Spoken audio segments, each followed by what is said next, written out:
Today we're going to be starting chapter 5, which is graphs and functions. This entire chapter is going to deal with not just graphs in a coordinate plane, but graphs that depict real world um, life situations and things that you will probably see in the workplace at some point or another, because graphs pretty much define everything that people do all over the world, okay? No matter what position you go into, you will see a graph at one point or another, okay? So this is a really important concept to know just own um, for your own sake, not just for math class, okay? So today specifically, we're going to be talking about relating graphs to events, particularly interpreting those graphs. So when we're interpreting those graphs, we have to read the title of the graph to know what it's about, and then read the labels of the x-axis and the y-axis. All right, this is going to be very important. Depending on what the x and the y-axis are labeled at, that's what they're measuring. Okay, so the graph below shows someone taking a walk in the neighborhood. Describe what it shows by labeling each part. All right, so we have a walk in the neighborhood. So our y-axis is our distance from home, and our x-axis is our time. So what it's showing us is over time, how far away are we getting from home? Now, it's saying specifically walking in the neighborhood, okay?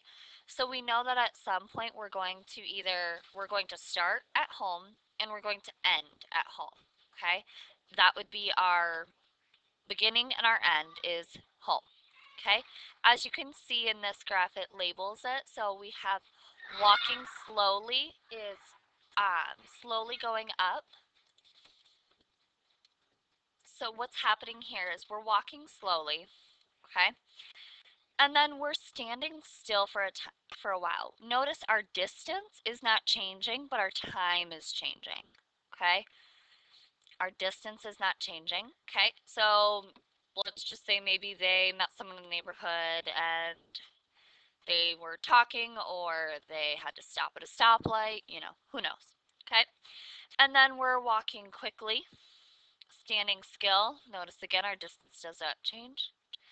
And then we are walking again, but this time we're going back home, standing still again, and then walking again back home. Okay, all right, so in this particular graph, we have which graph could show a car sitting at a stoplight. Again, we have distance and time.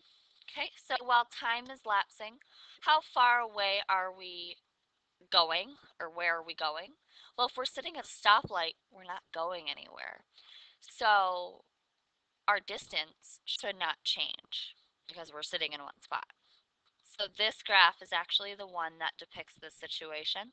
Okay, this one would depict a situation of us going somewhere at a very, very even rate. So let's say we set our car on cruise control and we were going 60 miles an hour evenly over a amount of time. We didn't stop or go at all.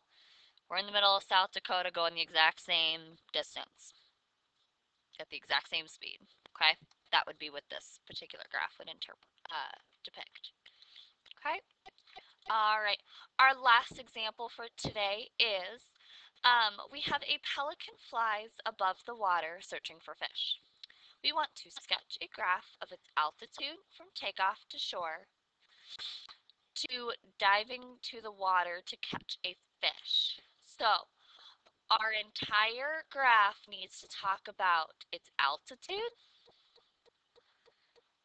and probably the amount of time that's going over. Okay, so we're going to call this pelican searching for fish.